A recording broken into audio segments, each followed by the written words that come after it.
Bonjour à tous.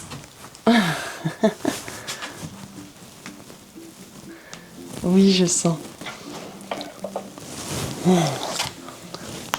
Tu dis bonjour à la caméra? Regarde, elle est là, là-bas.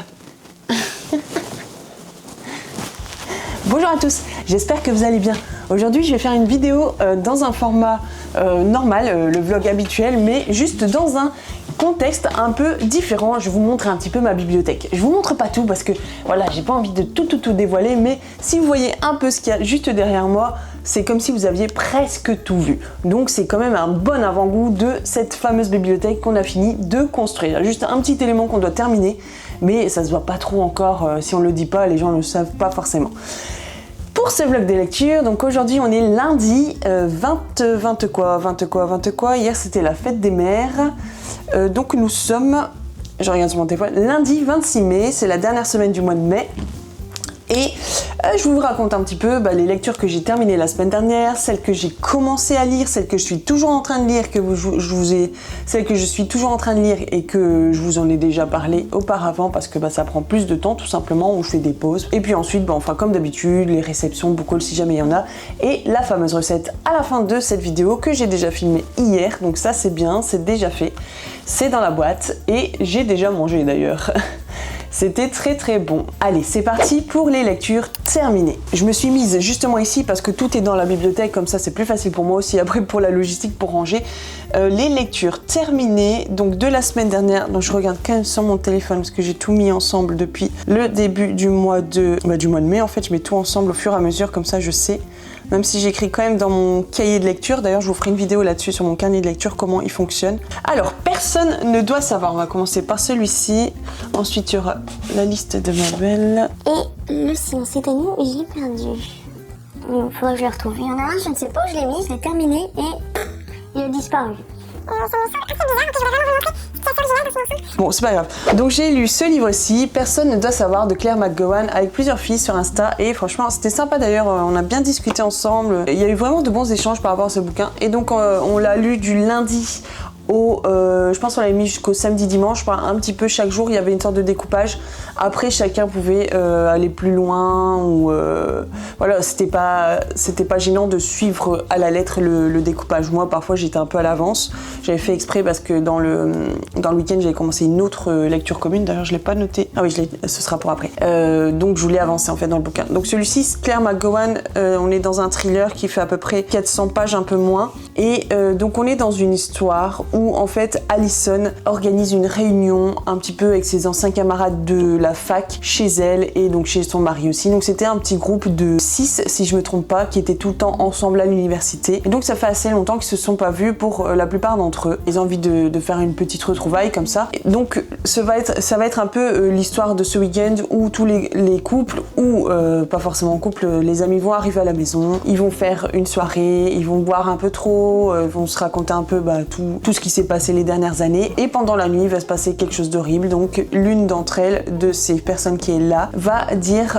qu'elle va rentrer en trompe dans la maison et avec plein de coups sur elle, tout ça, dire qu'elle a été agressée par le mari d'Allison, donc celle qui a invité les convives chez eux. Donc là je vous spoil rien, c'est vraiment ce qui est écrit dans la 4e de couverture. Et en gros, donc tout le bouquin va tourner là-dessus, sur cette histoire, donc Karen qui a été agressée par Mike, le mari d'Allison, et donc la police va arriver, Mike va être mis en détention, donc c'est un avocat, donc il sait un peu aussi comment ça va se passer l'histoire quoi. Et Allison, elle ne sait pas où se tourner en fait, elle sait pas si son mari a vraiment violé, agressé sa copine, elle ne sait pas qui croire, est-ce que quelqu'un ment dans tout ça. Et en fait en gros l'histoire ça va être un peu ça, il y aura beaucoup de mensonges, beaucoup de non-dits pendant toute l'histoire, et donc ce sera à nous vraiment de déceler un petit peu tous les petits indices pour arriver à la fin et essayer de comprendre un peu ce qui s'est passé. Donc pour moi c'était très bien fait, c'était assez rythmé, dynamique. Ensuite c'est pas un thriller où il va avoir beaucoup de choses un peu gore, violentes, ce genre de choses. Il y a vraiment cette histoire au début et après c'est beaucoup dans le psychologique. On est plutôt dans le thriller psychologique où on va vraiment se poser beaucoup de questions. Nous, les lecteurs, on va vraiment se dire mais lui, est-ce qu'il dit vraiment la vérité? On ne sait pas tout sur le moment où il était, ce qu'il a fait, elle, inversement, toutes ces choses-là. Il y a des gens qui vont dire des choses puis ensuite ils vont revenir en arrière. Bref, il y aura pas mal de choses comme ça. Ce qui est sympa aussi, c'est qu'on va retourner aussi à un épisode de leur vie de campus, le dernier jour, je pense, de leur vie de campus où il y aura une fête aussi, où il s'était passé quelque chose. Et en fait, on va se rendre compte que les événements sont un petit peu reliés. Donc j'en dis pas plus. Dans tous les cas, moi, c'était quand même une bonne lecture. Je pense que j'avais jamais lu, il me semble, de livre de cette autrice-là. Je dis ça, peut-être que j'ai quelque chose dans ma bibliothèque, mais je sais même pas. J'avoue que les noms des auteurs, si ça n'a pas été un coup de cœur, je vais pas forcément retenir le nom de l'auteur. En tout cas, moi, ce que j'avais aimé au départ, pourquoi je voulais lire ce livre-là, c'était parce que sa couverture a été vraiment jolie, par la petite phrase qui est dessus et par la 4e de couverture. Donc je l'avais reçu, il me semble, dans mon swap de Noël, pas en 2024 mais en 2023. Et donc enfin, je l'ai lu. Donc c'était pour moi une bonne lecture. Pour les autres filles, c'était aussi une bonne lecture. C'était pas transcendant pour tout le monde, mais en général, ça avait été. Certaines avaient deviné plus de choses que d'autres, mais dans l'ensemble, c'était quand même une bonne lecture. Après, j'ai terminé la dernière liste de Mabel de Laura Pearson aux éditions L'Archipel. Donc je l'avais reçu dans la masse critique Babelio privilégiée. On m'avait proposé de le lire, donc j'avais dit oui. Et parce que j'aimais bien la couverture et la 4e aussi. Et donc dans ce bouquin-là, en fait, j'ai lu assez rapidement la semaine dernière parce que je voulais vraiment le lire avant le délai imparti qu'on m'avait donné. Donc je l'ai fini juste avant, un jour avant, je pense. Ici, on est vraiment dans une histoire, je vous en ai parlé vite fait, j'avais commencé à lire le tout début la semaine dernière, il me semble, où on a Arthur et Mabel qui sont mariés depuis une 60aine d'années et ils ont une vie tranquille, ça s'est bien passé, voilà, un peu comme tous les couples, il y a des fois ça va un peu moins bien, mais dans l'ensemble, ils ont eu vraiment un bon mariage, sans trop de soucis, ils n'ont pas eu d'enfants, donc ils sont juste 2. Donc lui, il décède et elle est un peu anéantie parce que elle reposait beaucoup sur lui en fait, elle dépendait beaucoup de lui, dans le sens où elle avait pas forcément beaucoup d'amis, tout ça. Lui, il était quand même assez sociable, mais elle était un peu renfermée sur elle. Et donc lui, il a un peu prévu des choses. Donc avec son notaire, il a décidé de payer une personne qui va venir chez elle pendant 3 mois pour pouvoir passer 2 heures chaque après-midi avec elle, passer du temps avec elle, faire des choses dans la maison aussi. Et elle, au départ, elle ne veut pas. Elle dit mais pourquoi je vais accepter quelqu'un chez moi que je connais pas? Et finalement, on va se rendre compte que au fur et à mesure du temps, elle va apprécier cette présence chez elle et elle va faire plein d'autres rencontres dans le bouquin. On sait que son mari a laissé un petit mot où il est écrit trouver D. Et elle se demandait mais c'est qui ce D, cette D, est-ce que c'est une personne, est-ce que c'est un objet? Et finalement elle a réfléchi, elle s'est dit tiens, ça peut être peut-être Dot, donc une amie à elle de son enfance avec qui elle s'entendait très bien et du jour au lendemain elles se sont éloignées l'une de l'autre, mais on ne sait pas forcément quelles sont les raisons de cet éloignement. En tout cas c'est Dot qui a coupé un peu les ponts, mais on ne sait pas pourquoi. Donc en fait dans cette histoire là on va avoir Mabel qui va s'entourer de plusieurs personnes au fur et à mesure qu'elle va les rencontrer et qui vont vouloir l'aider à retrouver Dot. Et donc ce qui est vraiment sympa dans ce bouquin-là, c'est vraiment tout ce qui est relations intergénérationnelles. On a autant une jeune de 17 ans, Mabel qui a plus de 80 ans, une autre qui a 40-50 ans, l'autre qui a environ 30 ans. Donc c'est vraiment bien parce qu'en fait, on a beaucoup de femmes dans ce livre-là, donc qui vont se mettre, être liées ensemble à un moment donné et en fait, alors que pourtant, leurs vies n'ont pas forcément de liens, en tout cas elles n'ont pas de choses en commun on va dire, mais pourtant elles vont trouver des choses qui vont les rapprocher toutes et c'est ça que j'ai bien aimé, c'est cette relation entre toutes ces femmes. J'ai bien aimé aussi un peu la recherche, comment elle va retrouver Dot, est-ce qu'elle va la retrouver ou pas. La fin est vraiment sympa par rapport à ça et donc moi c'est vraiment les choses qui m'ont le plus marqué dans ce bouquin. J'avais dit dans ma chronique Instagram, si vous voulez aller la voir aussi, mais elle est un peu plus succincte forcément puisqu'on a moins de mots à dire. C'était vraiment tout ce qui est les relations entre ces différentes femmes, la recherche de Dot et aussi le fait qu'on en apprenne un petit peu plus sur Mabel. On a des petits retours en arrière sur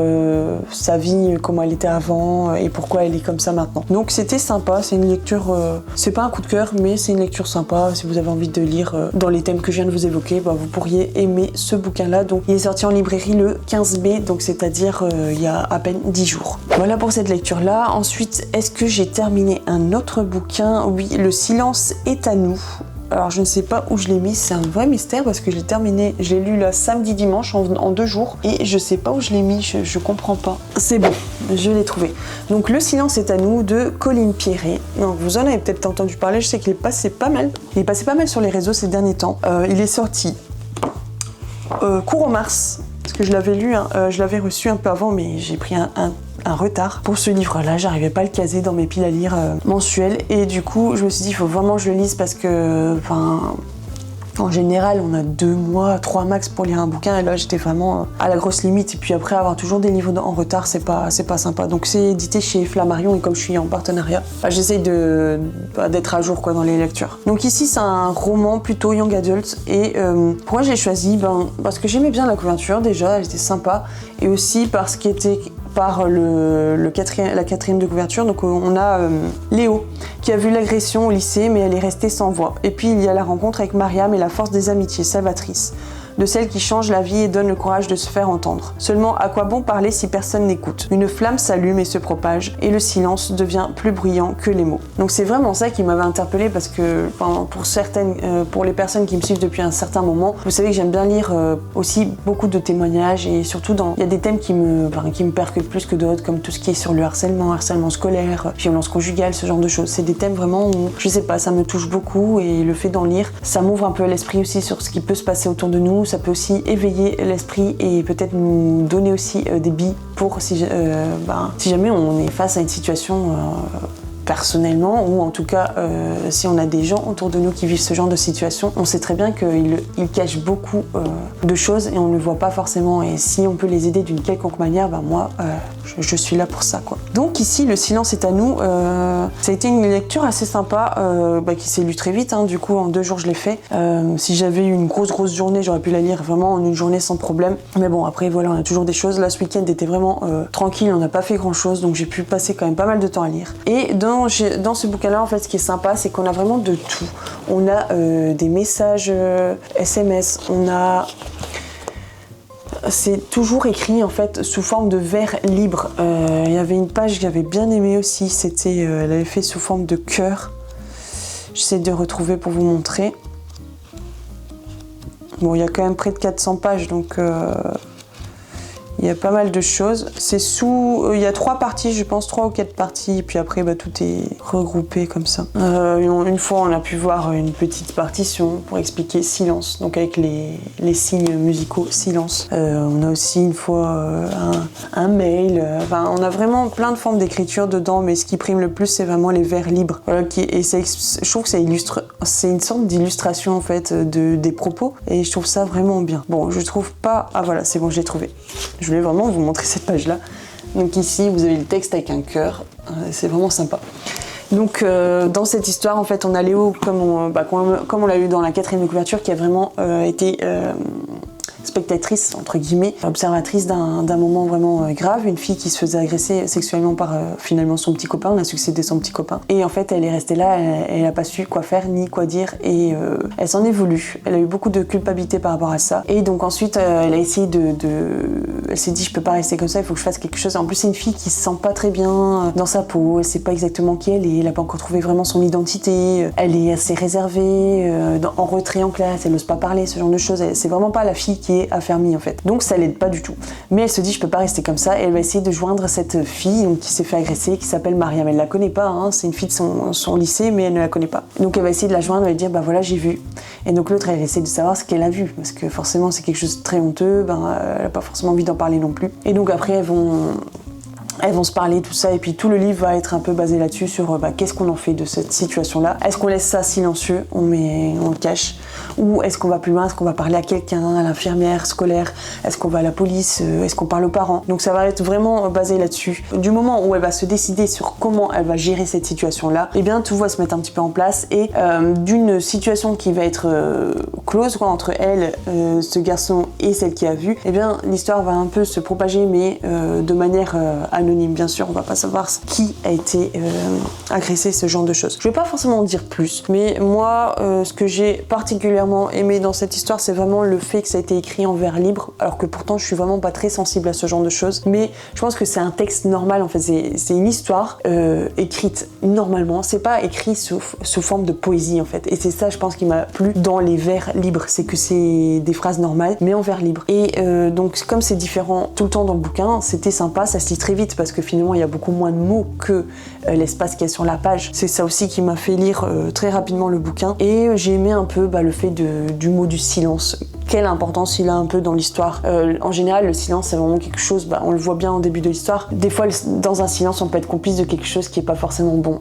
Et après, on voit dans le bouquin que le silence peut être aussi une force. Donc c'est ça qui est vraiment sympa, c'est le mot silence, comment il est un peu utilisé dans cette histoire, et j'ai bien aimé ça aussi.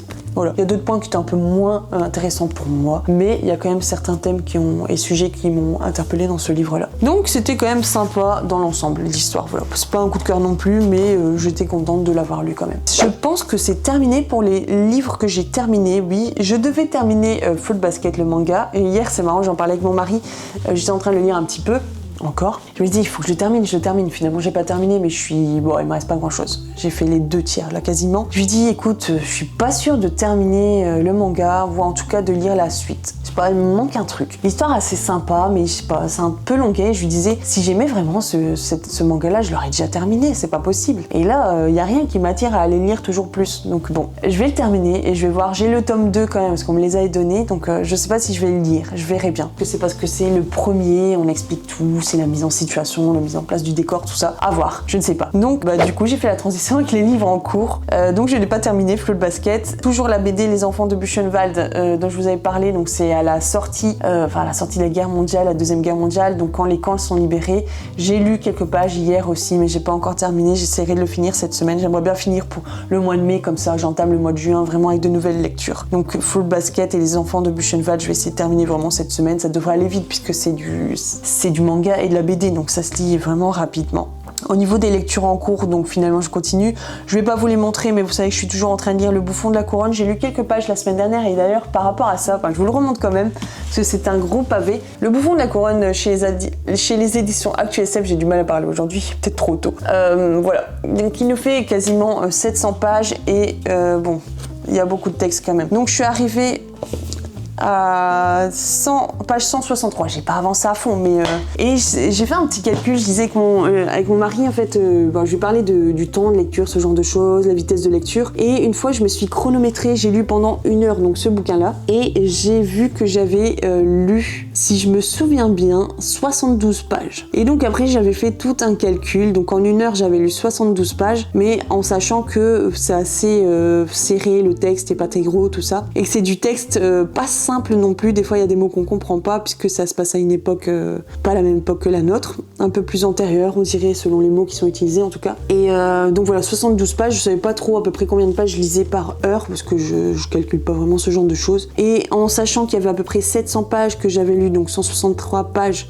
et 72 en 1 heure, j'ai calculé qu'il me restait, si je lisais toujours à ce rythme-là, qu'il me fallait encore 8 heures, un bon gros 8 heures de lecture pour terminer le bouquin. Donc il faudrait faire genre 1 heure par jour, rien que ce bouquin-là, pour le terminer en 1 semaine. Donc bon, autant dire qu'il sera pas terminé cette semaine puisque j'ai 2 lectures communes en cours là cette semaine, donc plus vous avez vu le manga terminé et la BD, ça va être compliqué, ce sera pas possible. Donc il sera encore dans le mois du juin, il sera encore en cours dans le mois de juin, mais je voudrais vraiment le terminer avant juillet, ce serait cool. Et Terre Sainte, pareil, que je n'ai pas repris, qui à mon avis me demanderait un petit 8 heures aussi, parce que, et encore, là on a plus de 1000 pages, j'en ai lu 200, il me reste 800, rien que pour ces 2 bouquins là il me faut au moins 15 heures de lecture, donc ça fait quand même pas mal. Les lectures communes en cours, non pas encore les lectures communes, mais toujours les lectures en cours. Donc on a, j'ai commencé ce week-end, samedi, En ton âme et conscience de Claire Norton. Donc je pense que c'est le premier bouquin que je lis de cette autrice, mais je sais que dans ma pile à lire, j'ai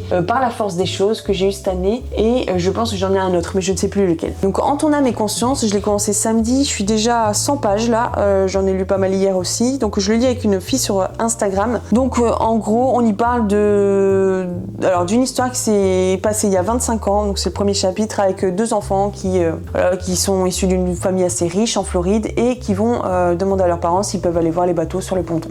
Donc leurs parents disent oui, vous pouvez y aller, vous rentrez dans 30 minutes. Donc les 2 enfants vont voir les bateaux, donc le garçon il doit avoir 8-9 ans et la petite elle a 5 ans. Ils regardent les bateaux comme d'habitude, c'est quelque chose qu'ils font habituellement, c'est courant. Et il y a un moment donné, il y a donc là, le garçon il va jouer de la flûte et sa petite sœur elle est en train d'enlever ses chaussures pour se mettre à l'aise tout ça, et à un moment donné, donc le temps qu'il sorte sa flûte et tout, il entend un cri et en fait sa petite sœur elle est dans les bras d'un homme qu'il ne connaît pas, et cet homme le menace et lui dit tu te retournes et tu comptes jusqu'à 100, je pense que c'est ça, et t'as pas intérêt à bouger sinon je lui fais mal, tout ça, il lui tire les cheveux, tout ça, il lui montre bien que il rigole pas quoi. Donc le garçon ne sait plus quoi faire, il ne sait même plus vraiment tenir sur ses jambes, il est un peu tétanisé, il a aucune idée de comment il doit réagir face à cette situation, et donc il va quand même se retourner, il va compter, et quand il se retourne, l'homme et sa petite sœur ne seront plus là. Et là il s'en veut terriblement, forcément il va tout de suite chercher ses parents, et voilà, sa sœur a disparu. Et donc ses parents, la relation avec ses parents va être très compliquée. Je vais pas en dire plus parce que sinon je vais tout dire. Mais donc là, premier chapitre, on est vraiment 25 années plus tôt. Donc ensuite, on passe à sa vie adulte à lui. Et donc on va en savoir un peu plus sur cette histoire-là. Donc on sait que sa sœur n'a toujours pas été retrouvée. En tout cas, on ne sait pas si elle est morte ou vivante. Puis-je en dire plus? Je regarde la 4e de couverture. Donc lui, il est devenu chirurgien à Miami, ça je peux le dire. Et oui, c'est ça, un jour, il y a un petit garçon qui va l'aborder dans un jardin et il va lui dire que sa sœur n'est pas morte. Mais Evan ne le croit pas. Et à partir de là, il va se passer pas mal de choses, donc je n'en sais pas trop plus puisque j'ai lu que 100 pages. Et il faut savoir en fait que dans cette histoire, on n'a pas que l'histoire de Evan, on a aussi d'autres histoires, et pour l'instant, je peux pas vous en dire plus parce que je ne comprends pas réellement pourquoi on parle d'autres personnes qui n'ont aucun lien avec Evan. Donc on parle d'autres personnes, mais je ne sais pas pourquoi encore. Voilà, à voir par la suite. N'hésitez pas à me dire si vous l'avez déjà lu, ce que vous en avez pensé. Une lecture commune que je commence aujourd'hui, en tout cas ce midi, je pense que je pourrais commencer, c'est Là où chantent les écrevisses. Voilà, je l'ai bien dit, mais c'est parce que j'ai triché, j'ai lu sur le livre. Je l'ai enfin retrouvé, hein. Il était bien rangé dans ma bibliothèque. De Delia Owens. Et donc c'est aux éditions Point, Grand Roman Point. Et donc là je le lis avec deux d'entre vous, donc Mélanie et Les flâneries d'une sauterelle, dont je vous ai déjà parlé.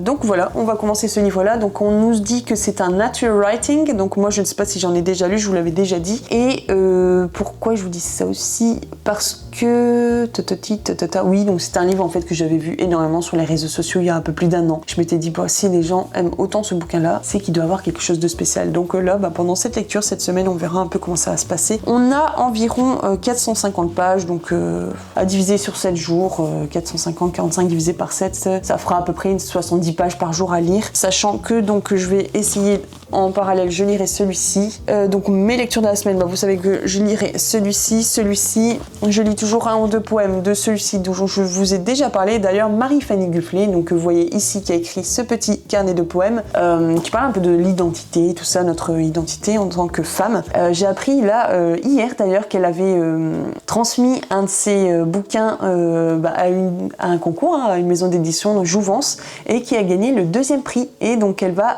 pouvoir être publiée chez les éditions Jouvence pour le livre qu'elle a proposé. Elle a déjà écrit plusieurs bouquins, moi j'en ai déjà lu un dont j'ai déjà parlé, j'ai fait la chronique aussi sur Insta, et elle écrit un peu dans plusieurs genres. Elle a écrit de la jeunesse, elle a écrit pour de la fantasy, elle écrit aussi du contemporain, un peu romance, ce genre de poèmes aussi, elle écrit vraiment un peu de tout, et c'est vraiment sympa. De ce que j'ai déjà lu, c'est sympa, j'aime bien.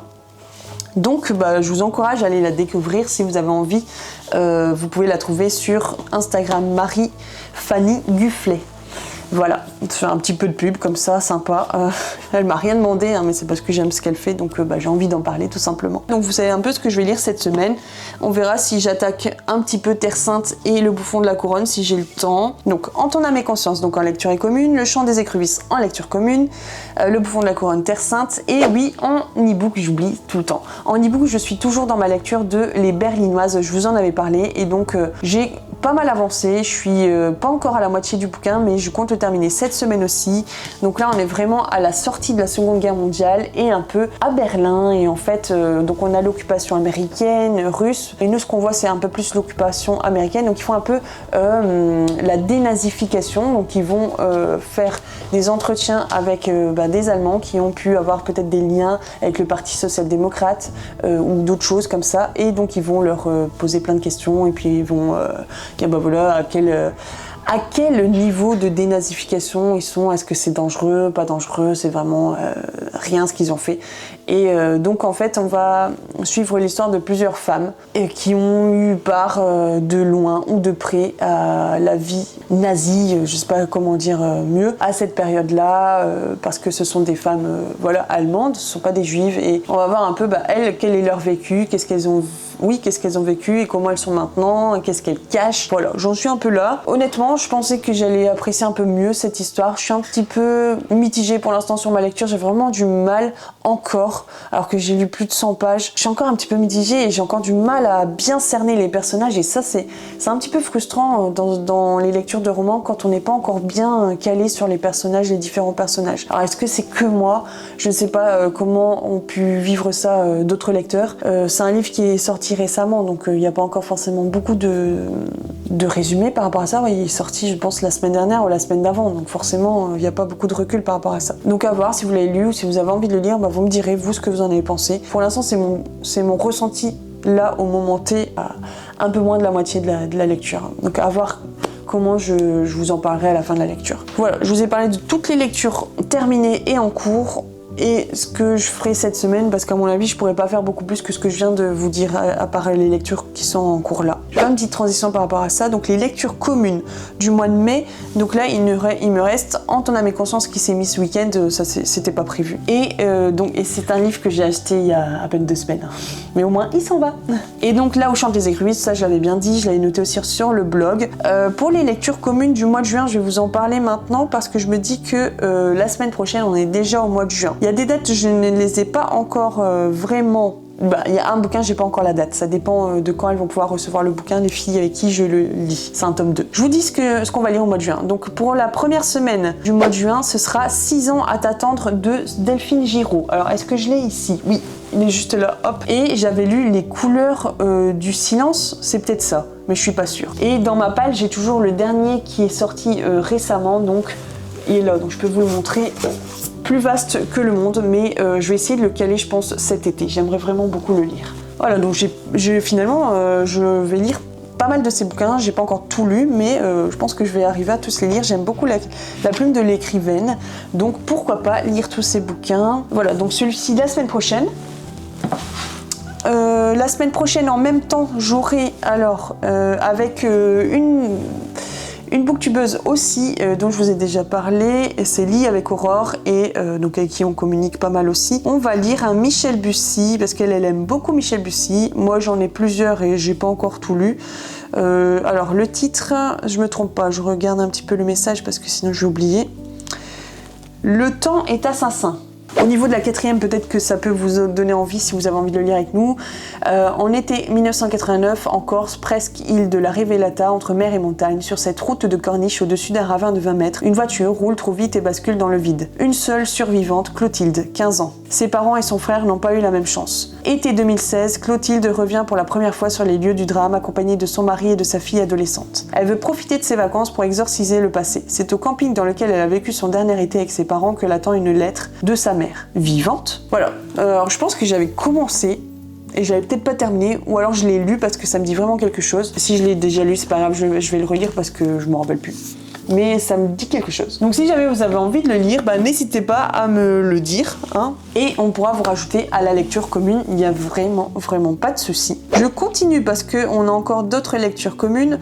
Alors j'avais lu La fille du Helsingland, alors je sais plus qui est l'autrice, et c'était sur Kindle, donc en e-book. Je ne sais plus c'était en quoi, en janvier ou en février, on s'était dit on va lire le tome 2 au mois de juin. Et pourquoi autant de temps entre les deux lectures? Tout simplement parce que le tome 2 il sort au mois de juin, début juin. Il sort au mois de juin mais en version poche. Je pense qu'il est déjà en version brochée, oui c'est pratiquement sûr. Et moi je le lirai sur Kindle puisque je l'ai dans l'abonnement, donc ça tombe bien. Donc si jamais vous avez déjà lu le tome 1 et vous voulez lire le tome 2, n'hésitez pas aussi à vous manifester.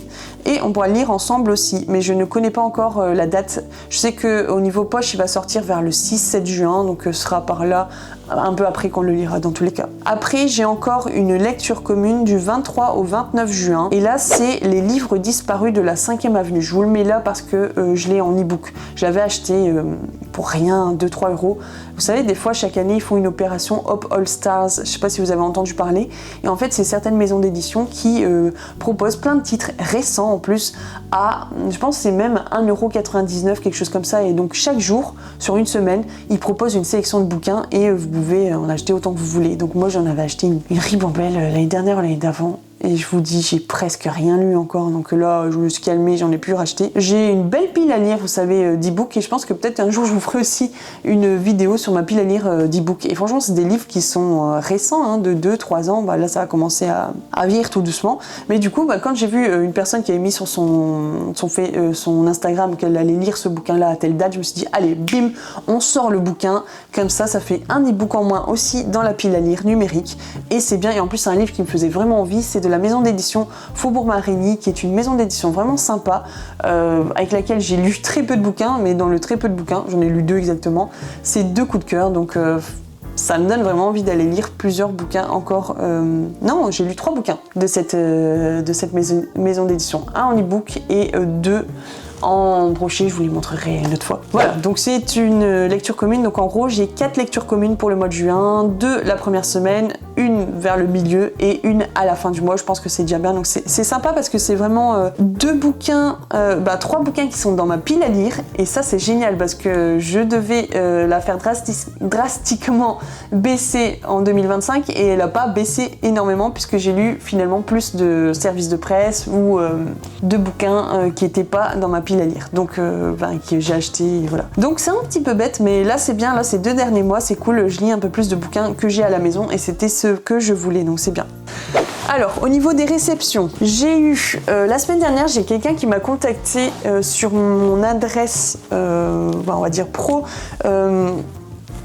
littéraire, via la chaîne, et quelqu'un qui a dû découvrir un peu ma chaîne et qui m'a proposé de lire son bouquin. Donc il s'appelle Paul Cesboué et il a écrit Meurtre à marée montante chez les éditions Ex Aequo. Donc c'est un policier et qui est vraiment, là j'ai la fiche de presse dedans, qui est très court, hein, qui fait à peine 120 pages, donc je pense que je vais bien le caler dans ma pile à lire du mois de juin, ou en tout cas début juillet. Ça va se lire très vite.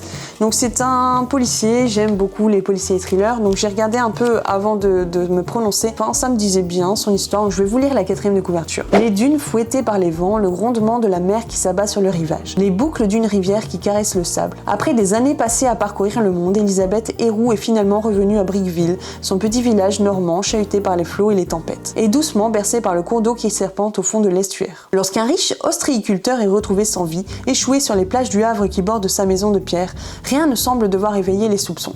Mais une découverte inattendue empêche Elisabeth de croire à un accident. Bien décidée à enquêter sur ce mystérieux décès, elle se confronte au silence des habitants, à d'anonymes menaces et à sa propre histoire. Au rythme de son voyage entre mer et terre, de la côte grand-villaise aux îles anglo-normandes, le passé lointain ressurgit. Ses recherches feront apparaître des secrets inavoués, noyés sous le ressac du va-et-vient incessant des plus fortes marées d'Europe. Cette 4e, elle a l'air vraiment bien, elle donne envie en tout cas. Je me dis 120 pages, ça va être très court pour parler de tout ça. Donc à voir, je pense que ça va être très rythmé et rapide en fait finalement la résolution de l'histoire. Donc vous avez compris, j'ai bien dit oui. Et je l'ai reçu donc dans le courant de la semaine. Donc c'est un livre que je vais lire prochainement et qui me fait quand même bien envie. De la part des éditions Alizio où je suis partenaire, j'ai pris dans la catégorie Histoire en première ligne de Françoise Coquillat, et donc là on y parle des infirmières, du rôle des infirmières lors de la Première Guerre mondiale.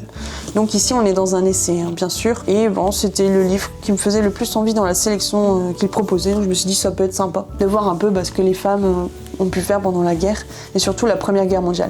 Ensuite, par rapport à mon jury du Challenge Gallmeister, donc on a reçu les 2 derniers bouquins, donc ils sortiront pas tout de suite, hein, dans quelques mois, donc je peux vous les montrer quand même. Je vais pas vous lire les 4e de couverture parce que je suis pas forcément censée le faire, je pense. Donc le premier c'est Big Chief de John Hickey, et le deuxième c'est Le garçon venu de la mer de Gareth Carr. Voilà, donc c'est 2 bouquins qui sortiront dans les prochains mois et que je dois lire pour le jury. Donc moi j'ai des dates un peu précises pour les lire en fait. Et ensuite on doit voter pour celui qu'on a préféré. Franchement je suis contente, là j'ai lu de cette maison d'édition et donc pour ce challenge là, j'en ai lu déjà du coup 2 sur les 6. J'en ai... ouais, donc les autres ils sont là. Et sur les 2, le premier que j'ai lu, j'ai vraiment bien aimé. Le deuxième, j'étais un petit peu mitigée, je vous en ai déjà parlé, c'était Objet Céleste. Voilà, Objet Céleste, j'ai aimé, mais il y a des parties que j'ai un peu moins aimé en fait. Et à un moment donné, j'avais envie d'arrêter le bouquin, mais je me dis non, faut que je continue, il y a quand même des points que j'aime bien dans le bouquin. Et je suis contente de l'avoir terminé quand même, parce que finalement, j'ai bien aimé la fin. C'est bizarre ces bouquins-là où on aime bien certaines parties, mais d'autres un peu moins, on a envie d'abandonner, mais finalement on continue et on a bien aimé la fin. Enfin, c'est pas évident, parfois on n'aime pas la fin non plus, hein, mais voilà. Donc je suis contente parce que je lis des choses assez variées. En plus, c'est des genres qui sont un peu différents aussi et c'est vraiment d'auteurs qui viennent du monde entier. Donc ça, c'est cool, ça permet vraiment de découvrir des auteurs vers lesquels je ne serais pas forcément allée en fait et que j'aurais peut-être jamais connu de ma vie auparavant si j'avais pas lu ces bouquins-là, quoi. Donc c'est sympa. Et une dernière réception dont je peux vous parler maintenant, c'est Frédéric Ploussard qui a écrit 1er avril et c'est aux éditions Héloïse d'Ormesson. J'ai pas encore lu le livre, je pense, de cette maison d'édition. Ça, c'est moi qui l'ai demandé parce que il me faisait vraiment envie. Je vais vous lire la 4e de couverture. Parce que c'est vrai que la couverture, peut-être qu'elle va pas forcément donner envie à beaucoup de gens, je n'en sais rien. Elle nous parle pas forcément beaucoup. Le titre, c'est 1er avril. Alors, quand on dit 1er avril, moi, je pense tout de suite au poisson d'avril, mais on n'en sait pas plus, quoi. Faut vraiment lire la 4e de couverture pour se dire de quoi va parler ce bouquin. Alors, papa solo de 2 enfants, Pierre se raccroche aux branches comme il peut, parce qu'elle lui manque terriblement. Anne, une tempête de bonne humeur et d'idées loufoques qu'un cancer lui a volé. La famille venait de déménager en Ardèche quand tout a commencé. Mais entre les gamins, le boulot, la vie a mis à l'heure et leur joyeuse insouciance, pas le temps de s'inquiéter pour un transit contrarié. Puis un jour, le couperet vient sonner la fin de la récré. Le crabe galope et se taille la part du lion. Mais le papa en surchauffe n'a pas dit son dernier mot et il fomente une vengeance éclatante envers ceux qui leur ont rendu la vie bien chienne. Il va enfin se marrer et Anne aurait adoré. Avec sa gouaille sans filtre et sa sensibilité désarmante, Frédéric Ploussard tisonne les braises de joie et imagine une revanche cocasse pour botter le cul au chagrin. Enfin, j'ai lu cette 4e de couverture et ça m'a vraiment émue. Je me suis dit, c'est encore des thèmes un peu difficiles, mais moi qui me parlent, qui m'émeuvent et dont j'ai vraiment envie d'en savoir plus. Donc c'est un livre qui va se lire. Je sais pas si je vais le lire là au mois de juin, mais en tout cas j'aimerais bien le caler assez vite, quoi. Ça a l'air vraiment sympa comme bouquin. Un peu dur peut-être, mais je pense qu'il y aura aussi de l'humour. Donc ça a l'air très intéressant, très bien. Il me faisait vraiment envie. Au niveau des book hauls, bon, ces derniers mois, franchement, j'ai pas acheté grand-chose. Ces derniers mois, j'ai vraiment pas acheté grand-chose. En plus, je reçois quand même pas mal de bouquins, donc il faut les lire. Plus ma pile à lire qui est quand même assez grande. Donc, et puis j'avais dit que je voulais vraiment lire ma pile à lire. Donc là, je suis bof sur ce que j'avais dit, hein, bien sûr, mais on a encore 6 mois dans l'année, donc ça va. L'équilibre peut encore se pencher dans le bon sens. Donc au niveau des book hauls, j'en ai fait très peu ces derniers temps, mais faut savoir que la semaine dernière, ou il y a 2 semaines, j'ai vendu pas mal de bouquins de profs quand j'étais enseignante et qui m'ont fait une belle cagnotte sur Vinted. Et là je me suis dit, ah purée, j'ai envie d'acheter quelques bouquins et il y avait plein de choses qui me faisaient envie. J'avais une wishlist, vous savez qu'on peut mettre des favoris dans l'application. Et j'avais vu pas mal de choses qui passaient entre deux sur les réseaux, tout ça, et pas forcément des bouquins qui sont sortis récemment, mais des choses qui ont pu sortir les dernières, les années d'avant. Moi, ça me dérange pas de lire des livres qui sont sortis il y a plus longtemps que là maintenant. Pour moi, c'est pas forcément important de lire que des livres qui viennent de sortir maintenant. Il y a de très bons bouquins, des belles pépites qui ont été écrites il y a beaucoup plus longtemps, quoi. Et du coup, je me suis fait quand même une belle sélection de bouquins que j'ai acheté pour pas grand chose, hein. J'ai dépensé, environ 50 € pour environ 30 bouquins, sachant que dans les 50 €, ça aurait pu coûter moins cher s'il n'y avait pas eu les frais de port, hein, bien sûr. Donc c'était des bouquins qui m'ont été vendus entre 1 € et 2 € le bouquin, quoi. Donc c'est vraiment pas grand chose. C'est beaucoup de livres poche. Il y a quand même 3, 6... dans 7 livres brochés et je vais encore en recevoir quelques-uns. Je vous les montre pas aujourd'hui parce que ça va faire beaucoup trop. D'ailleurs je l'ai tourné hier, j'ai déjà tourné une vidéo spécifique pour ce book haul Vinted que je vous ferai en vidéo donc pour la semaine prochaine, je pense samedi prochain si je me trompe pas. En tout cas elle est déjà tournée, il suffit de la monter. Donc c'est fait, comme ça je peux vous parler vraiment bien de tous ces bouquins.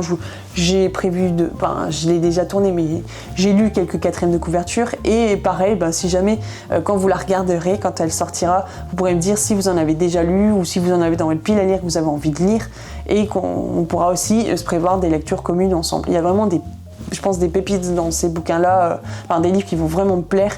Il y a des livres que j'ai achetés parce qu'il y a des périodes historiques qui m'intéressent pas mal et dont j'ai envie d'approfondir un peu mes connaissances. Et il y a des livres que j'ai achetés aussi parce que je vous avais dit que je ferais une vidéo sur la musique dans les bouquins, et dans les bouquins que j'ai achetés, il y a quelques bouquins qui vont être lus pour cette vidéo-là. Donc il va pas sortir tout de suite, hein.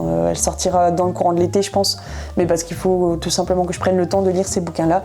J'en parlerai pas forcément, peut-être avant du coup de ces bouquins-là, comme ça quand je ferai la vidéo, vous aurez plus de contenu, de nouveautés que si je vous en parle un peu dans mes lectures en cours. À voir, je sais pas. Mais voilà, donc il y a pas mal de choses que j'ai achetées pour des raisons spécifiques aussi, pour faire des thèmes de vidéos aussi qui sortiront les prochains temps. Et je pense que ça va être sympa. Et d'ailleurs, c'est vraiment bien aussi si je prévois des vidéos, ça me fera forcément lire les bouquins, ils ne resteront pas 100 ans dans ma bibliothèque. Donc je trouve toujours des excuses, hein, de toute façon, pour acheter des bouquins, ou en tout cas pour essayer de les lire et de pas les laisser traîner dans ma pile à lire.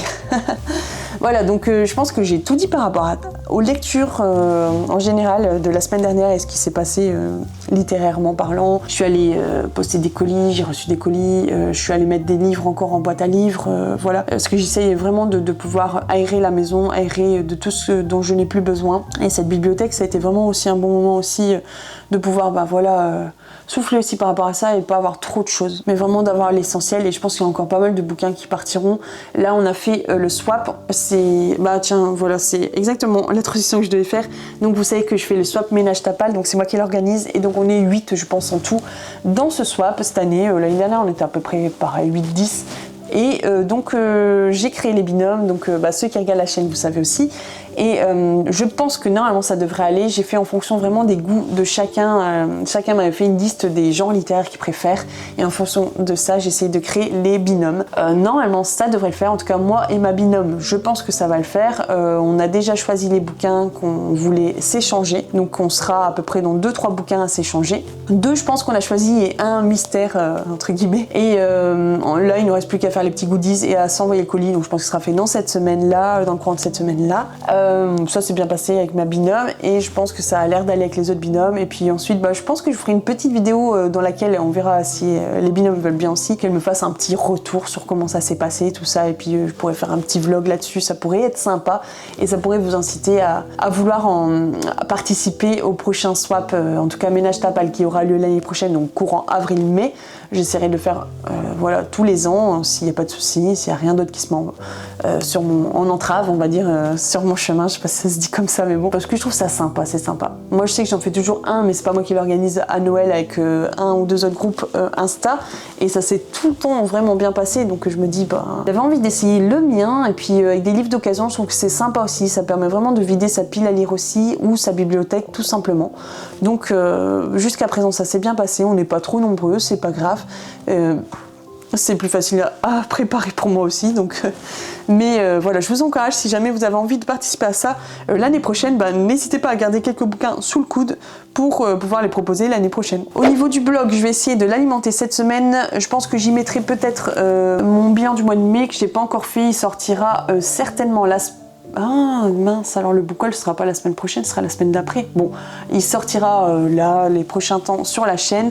Dans tous les cas, vous savez à peu près tout ce que j'ai lu puisque j'en parle dans les vlogs du mercredi si vous regardez ces vidéos-là. La vidéo qui sortira ce samedi, ce sera la pile à lire du mois de juin. Je voudrais sortir cette vidéo avant le bilan. Sachez à peu près ce que j'irai ce mois-ci. Il y aura certainement des changements comme d'habitude. Et je ferai un peu le comparatif d'ailleurs dans mon bilan du mois de mai avec ce que j'avais prévu dans ma pile à lire du mois de mai justement. On fera un petit comparatif. Je ne sais pas si j'ai pris une photo, j'avais fait au mois de mars ou avril, je sais plus, mais bon, on verra ça. Voilà, je vous laisse ici, je pense que j'ai un peu trop parlé pour aujourd'hui. C'est le montage pour moi qui sera un peu plus long du coup. La vidéo sur le gâteau, la pâtisserie de cette semaine, alors elle a déjà été tournée comme je vous l'ai dit tout à l'heure. J'ai choisi de faire un crumble à la crème de pruneau, tout simplement parce que j'avais des petits soucis de transit et il fallait que ça m'aide un peu. Et les pruneaux, ça aide bien. Donc normalement c'est l'apple crumble, apple crumble, mais vous pouvez faire ça avec n'importe quel fruit. Je sais pas si vous en avez déjà mangé, c'est une pâtisserie anglaise et c'est vraiment très simple à faire, il n'y a pas besoin de beaucoup d'ingrédients, ça se fait très rapidement, ensuite il y a juste à mettre au four quoi, et ça se déguste chaud, vous pouvez y ajouter une crème anglaise, normalement c'est avec ça qu'on mange ça, moi j'aime bien faire avec la crème pâtissière qu'on vient faire couler au-dessus. Bon, j'ai pas fait ça pour cette fois-ci, mais franchement c'est super bon. Vous verrez bien à la fin de la vidéo, j'ai tout expliqué et c'est vraiment sympa. J'ai bien mangé, mon mari aussi, il a bien aimé. C'est quelque chose que je fais ponctuellement. Quand j'étais chez mes parents, on en faisait souvent, on faisait beaucoup d'apple crumble et ça partait vite, mais on peut faire vraiment avec plein de fruits différents. C'est ça qui est vraiment sympa. Vous prenez avec les fruits du moment et vous allez avoir un bon goûter ou un bon dessert, pas trop lourd. Donc c'est sympa comme pâtisserie. Vous me direz si vous en avez déjà mangé, dites-moi dans les commentaires. Voilà, je vous laisse ici. N'hésitez pas à vous abonner, à liker, à partager, à commenter, à mettre un emoji si vous n'osez pas parler. Et surtout, dites-moi ce que vous lisez vous en ce moment, ce que vous avez terminé la semaine dernière, est-ce que vous avez eu un coup de cœur, est-ce que vous avez une déception. Parlez-moi aussi peut-être des bouquins dont je vous ai parlé, peut-être que vous en avez déjà lu, vous avez envie d'en lire dans les lectures communes que j'ai proposées par exemple pour le mois de juin. N'hésitez pas, commentez, ça me fera vraiment plaisir.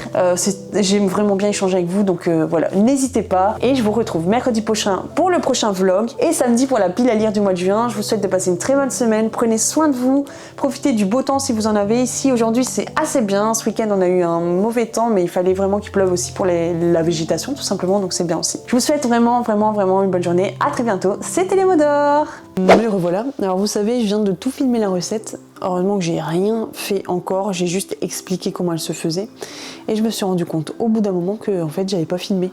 Bref, ça c'est autre chose. Donc je vous explique vite fait la recette et ensuite on la met en place. Alors pour cette recette, ce qui est vraiment bien, c'est qu'on a besoin de pas grand chose. Vous prenez les fruits que vous avez chez vous, vous pouvez prendre autant des pommes que des poires, que des fruits rouges, comme vous voulez. Ça s'appelle apple crumble, mais on peut vraiment varier la recette avec tout ce qu'on veut. Moi, j'ai pas forcément de fruits à la maison, mais je vais faire avec de la crème de pruneau. On a le droit aussi. J'ai déjà fait avec de la compote de pommes, hein, donc pour vous dire, ça marche bien aussi. Donc là, j'ai pris de la crème de pruneau, donc celle qu'il y avait au magasin, tout simplement parce que j'aime bien et aussi parce que ça aide aussi au transit. Voilà. Donc je vais prendre ça. La prochaine fois, je vous ferai une recette, mais je l'ai pas ici, il faut que je demande à ma mère. Avec de la crème de pruneau, c'est une recette polonaise d'une pâtisserie que j'aime énormément. Ah ouais, rien que d'y penser, j'ai envie d'en manger. Mais bon, j'ai pas la recette. Mais je l'ai déjà faite. Donc je demanderai à ma mère et je vous la présenterai une prochaine fois. Donc ici, je prends mon petit plat. Donc comme on est deux et c'est moi qui vais y manger essentiellement, je prends un petit plat. Je viens verser mes fruits découpés en petits morceaux ou ma crème dans le plat. On en met autant qu'on veut, j'ai pas de mesure à vous donner. Moi, ce que je sais, c'est que j'aime avoir plus de fruits que de crumble, la petite pâte au-dessus en croustillant. Donc, et du jus. Donc moi, je vais mettre beaucoup de fruits et alors avec la crème, peut-être pas d'eau, mais en général, on rajoute un petit peu d'eau au-dessus des fruits pour que ça fasse vraiment juteux, que ce soit pas sec à la fin quand ce sera cuit. Parce qu'un crumble sec, franchement, c'est pas très bon. Même si après on peut mettre une sauce anglaise au-dessus ou une crème pâtissière, une crème anglaise ou une crème pâtissière, mais c'est pas ça qui va faire que la pâtisserie sera goûteuse, quoi, qu'elle aura vraiment un petit goût juteuse, voilà, c'est ça, juteuse que je voulais dire.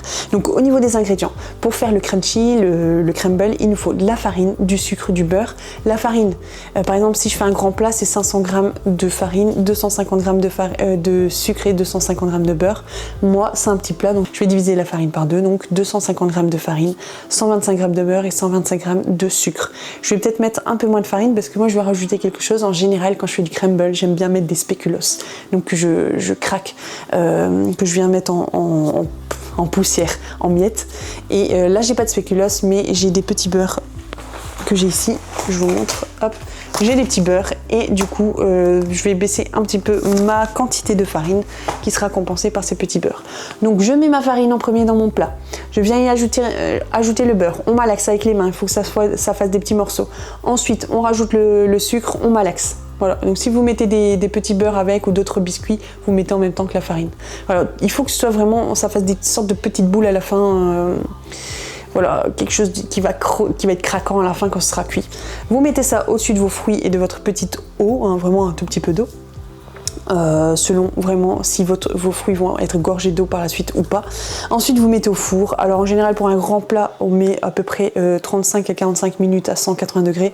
Moi vu que c'est déjà de la crème de fruits, c'est déjà cuit en gros le fruit, j'ai pas besoin de cuire vraiment à fond, il faut juste que mon crumble le dessus soit cuit. Donc ce sera peut-être une vingtaine de minutes, je verrai vraiment en fonction de mon four et de comment ça se fait au fur et à mesure. Si je vois qu'il n'y a pas assez, je rajouterai du temps et je vérifierai peut-être avant aussi pour voir si c'est assez fait. Allez, assez blablaté, maintenant on va faire la recette. Je vais faire tout à la main parce que finalement au Thermomix je vais devoir juste faire le crunchy du biscuit, mais après il faut tout laver, donc autant le faire au rouleau, à la bonne vieille méthode, dans un plastic bag, ça ira beaucoup plus vite et il n'y aura rien à laver. Et le reste je vais le faire à la main, je pourrais le faire aussi au Thermomix, mais je vais le faire à la main. Voilà, donc c'est pour vous dire que je ne cuisine pas forcément toujours avec le Thermomix, c'est juste une grande aide franchement. Pour faire des pâtes, là ça serait bien, mais bon, comme j'ai pas énormément en quantité, je vais faire à la main, ce sera plus facile, bon, plus rapide. Alors, hop, on va prendre la farine, donc je vais mesurer ma farine. Donc là ce que je vais faire c'est que je vais quand même utiliser mon Thermomix juste pour aller mesurer ma farine et mettre dans un petit bol pour venir ensuite le mettre dans le grand bol et faire le mélange. Donc ici j'ai mes 250 g de farine que je viens mettre dans mon bol ici, hop. Voilà, je vais aller mesurer mon sucre, mettre 125 g. Je vais prendre 125 g de beurre, donc là je peux mesurer avec mon paquet vu que c'est écrit 25 g là. Donc ce sera facile. Hop, un couteau. Alors, donc on a 25 et 50, 100. Ah bah dis donc, c'est quasiment tout. Ok.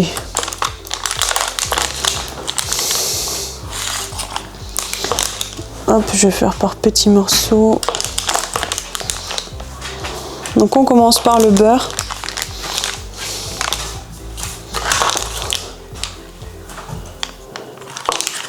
Hop, voilà. Ça, on les garde. C'est parti, donc on malaxe.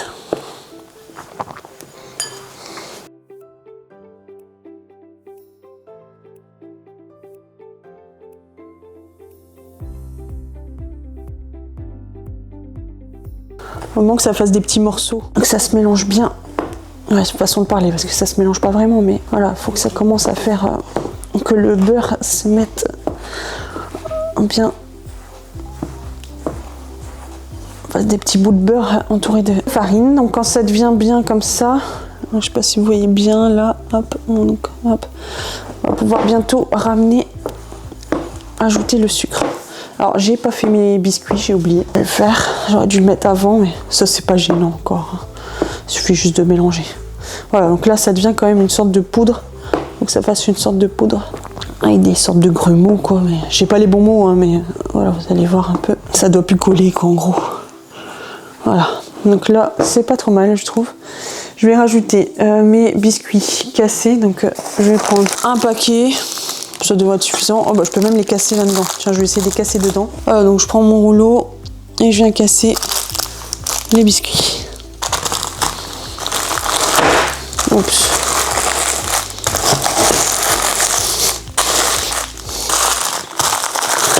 Putain, casser. Ça fasse vraiment beaucoup de miettes quoi.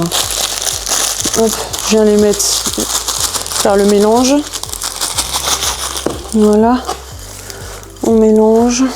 Ajoute un goût de vanille. Le bol est complètement trop petit, mais voilà. Ensuite, j'ajoute le sucre et je mélange. Heureusement que c'est moi qui fais le ménage. Hein. Voilà, c'est pas trop mal. Ah, j'en mets partout. J'en mets partout, purée. Bon, vous avez compris. Voilà, donc ça nous donne à peu près ça. Donc ça y est, je me suis lavé les mains. Je prends ma crème que je viens mettre dans mon plat. Donc moi, j'en veux pas mal quand même. J'en veux plus que le crumble, donc...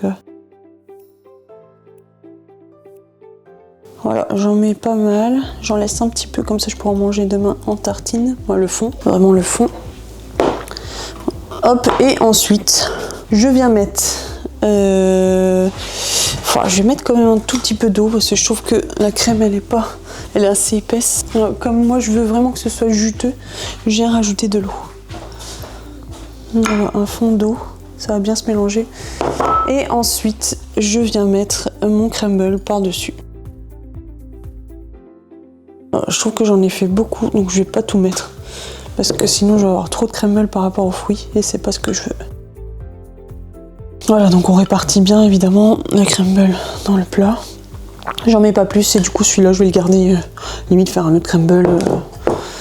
Je peux pas faire du salé parce que là c'est vraiment bien sucré, mais peut-être faire autre chose, même des petites verrines, y a moyen de faire autre chose avec.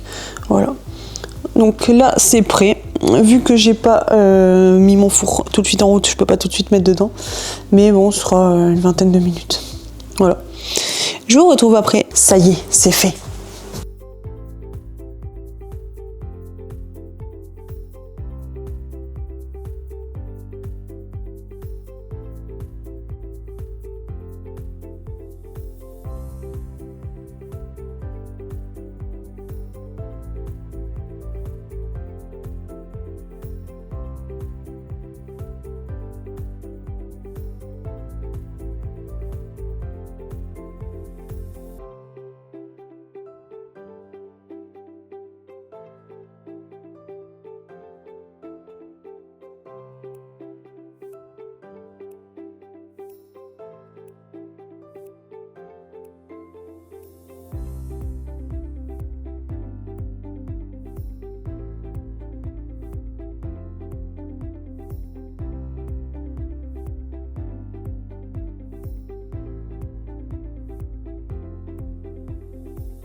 Le dessert ou le goûter en fonction de quand vous le faites est prêt.